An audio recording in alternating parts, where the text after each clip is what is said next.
हम आपकी खास मुलाकात करवाने जा रहे हैं वार्ड नंबर 25 के पार्षद मनोज जाटव जी से। नमस्कार सर, स्वागत है आपका हमारे इस खास प्रोग्राम में। सर, मैं ये जानना चाहूंगी कि आप पार्षद नियुक्त हुए हैं, तो आप रहने वाले कहाँ से हैं, कहाँ से बिलोंग करते हैं आप? सर, उसके बारे में आप हमें कुछ बताएं। हाँ, देखिए, मैं तो यहीं रहता हूँ, यहीं मैं पैदा हुआ हूँ और दादा पिता का पता नहीं, मुझे गांव में बताते थे कि पिताजी भी का भी स्वर्गवास यहीं हुआ है और दादाजी का भी स्वर्गवास यहीं हुआ है। उनकी एक दादाजी की शॉप हुआ करती थी फल फ्रूट के नाम से डिस्पेंसरी रोड पे। उसके बाद पिताजी ने यहाँ अपना कोई मजदूरी मेहनत करी कोई, और हम लोग यहीं पैदा हुए, यहीं एक आशियाना बनाया है हमारे माता पिताजी ने, और यहीं पर पढ़ाई लिखाई करी है मैंने। सर, आपकी पढ़ाई कहाँ तक आपने अपनी पढ़ाई की है? 1 से लेकर 10 तक मैं पढ़ पाया हूँ। उसके बाद पढ़ाई छूट गई, फिर काम लगा लिया, और पढ़ाई के बीच में जब छुट्टियां पड़ती थी उस दौरान भी मैं बुक बाइंडिंग का काम किया करता था बीच बीच में, या फिर जल्दी छुट्टी हो जाया करती शाम को 5 बजे के बाद भी मैं काम किया करता था। तो जब आप उसमें पढ़ाई करते थे, उसके बाद आप फिर काम करते थे, तो अचानक से आप जिस तरीके से आप 2018 में पार्षद नियुक्त किए गए हैं, तो आप किस प्रकार से, आपका क्योंकि बाइंडिंग का काम था, एक तरीके से आपका अपना पर्सनल बिजनेस था, तो आप अचानक से आप राजनीति के दौर में आप आए हैं, राजनीति में आपने कदम रखा, और जहां पर आप 2018 में आप पार्षद नियुक्त किए गए हैं, तो वो दौर आपका अचानक से कैसे कन्वर्ट हो गया? तो थोड़ा सा सर आप हमारे दर्शकों को इसके बारे में बताएं। हाँ, देखिए, मेरे गुरु अमर सिंह सिवेडिया जी हैं। मैं उनके पास, उनकी फैक्ट्री हुआ करती थी इधर पीछे महंत रोड पे, उस पर मैं काम करा करता था बुक बाइंडिंग का। वो मेरे गुरु भी हैं उस काम के।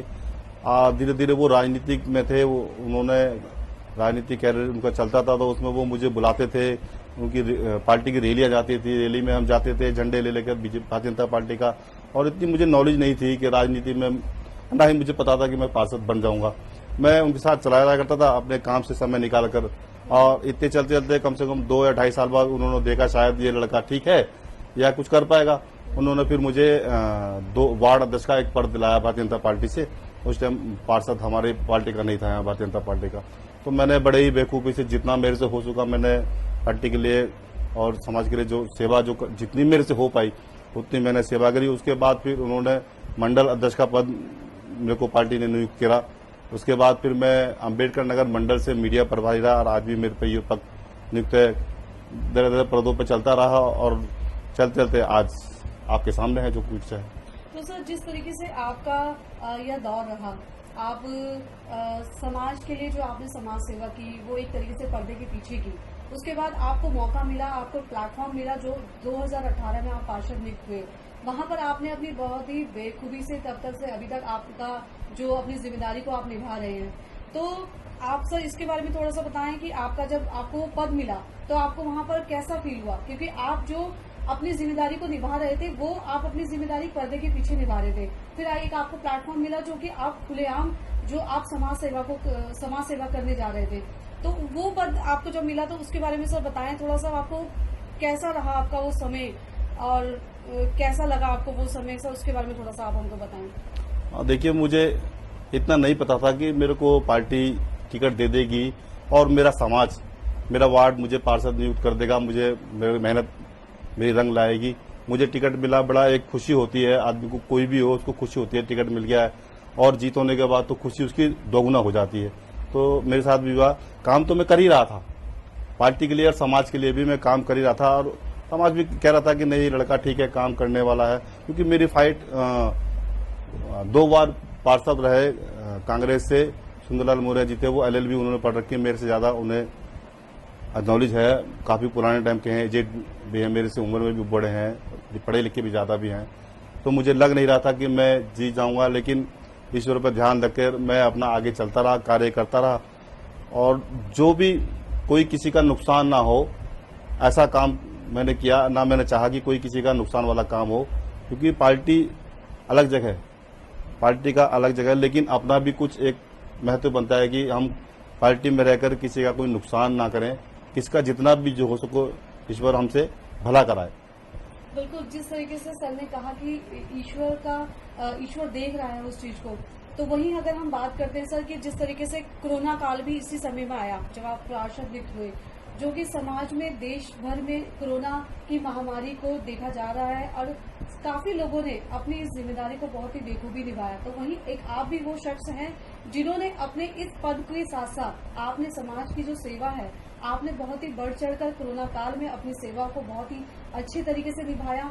जहाँ की आपके घर के अंदर एक छोटी सी बच्ची है, आपका परिवार है, परंतु हमने जो आपका देखा, आपका कार्यभार देखा, आपने जगह जगह पर लोगों का भोजन का किया और किस तरीके से आपका वो समय रहा जो कोरोना काल के दौरान में रहा।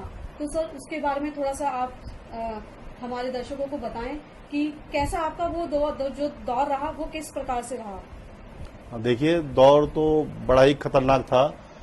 मैंने कभी सोचा भी नहीं था कि मेरे पार्षद बनने के बाद ही कुछ ही टाइम बाद ऐसा समय आएगा और पूरे देश के लिए संकट की घड़ी थी। मेरा ही क्या, पूरे देश की संकट की घड़ी थी ये।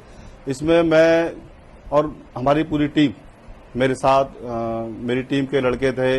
मेरा निखिल तेश्वर जी हैं, विवेक बिरला जी हैं और अरुण जी हैं और शिवम है लड़का, जो मेरे साथ कम से कम कमल किशोर जी हैं, काफी लोग हैं, राकेश महावर जी हैं, रानी आर्य जी हैं, पूनम जाटव जी हैं। इन सब लोगों ने मेरा काफी सहयोग दिया। पर रात को मैं कभी कभी चौकी में ही सो जाता था, क्योंकि 2-2 हजार आदमी, 1500 आदमियों को राशन बांटना वहां, उसमें कहीं संक्रमण अपने बच्चों के लिए ना चले जाए। तो कभी घर आते थे रात को 2 बजे तो आकर नहाकर सोना, अंदर सारे कपड़े वस्त्र खुद ही धोना, बच्चों को दिक्कत ना हो। और नहीं तो कभी कभी हम चौकी में ही सो जाया करते थे, क्योंकि बच्चों को परेशानी होती है रात को। घर में नीचे बूढ़ी माँ है, पिताजी मेरे हैं नहीं, पिताजी का स्वर्गवास हो गया, भाई हैं, भाभी जी हैं, भाई उनके भी बच्चे हैं, मेरी भी बेटी है, छोटी है, काफी टाइम बाद बच्चा मुझे मिला है, तो उसको कोई दिक्कत ना हो। क्योंकि हम तो बाहर ही रहे पूरे 3 महीने।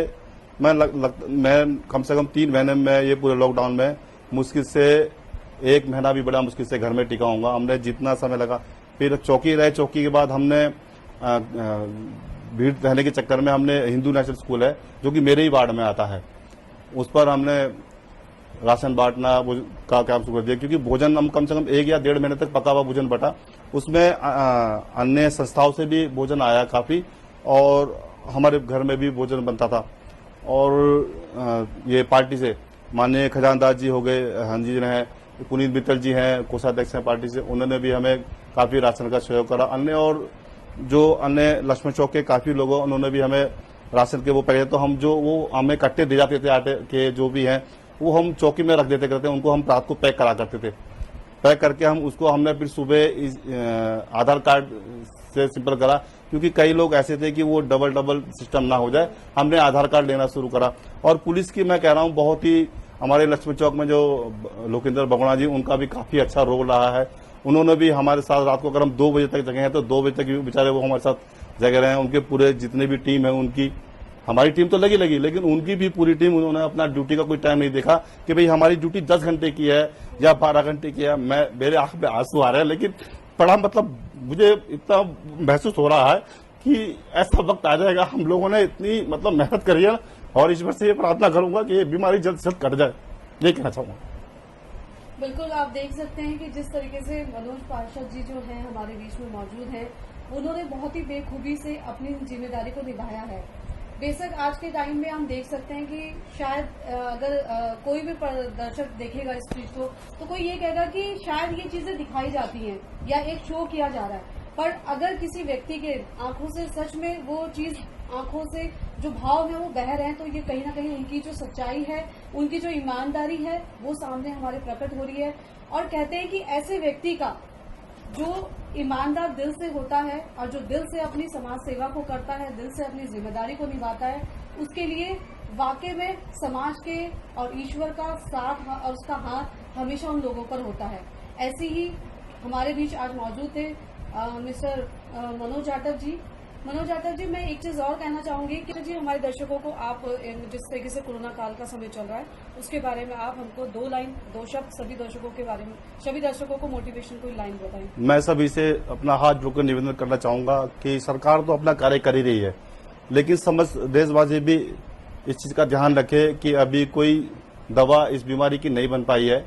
इसलिए सोशल डिस्टेंसिंग का ध्यान रखे, सैनिटाइजर का ध्यान रखे और अपना हाथ धोना, क्योंकि संक्रमण ऐसा है एक को लगने से फिर दूसरों को लगता है। मैं यही उनसे विनती कर रहा हूँ सब देशवासियों से, अपना भी ध्यान रखे और औरों का भी ध्यान रखे। पार्षद जी, आपका बहुत बहुत शुक्रिया, बहुत बहुत धन्यवाद। आपने सभी दर्शकों को अपने जीवन के बारे में बताया हमको। आपका बहुत बहुत शुक्रिया, बहुत बहुत धन्यवाद। और हम फिर एक नए चेहरे के साथ आपके सामने प्रस्तुत होंगे। तब तक के लिए नमस्कार।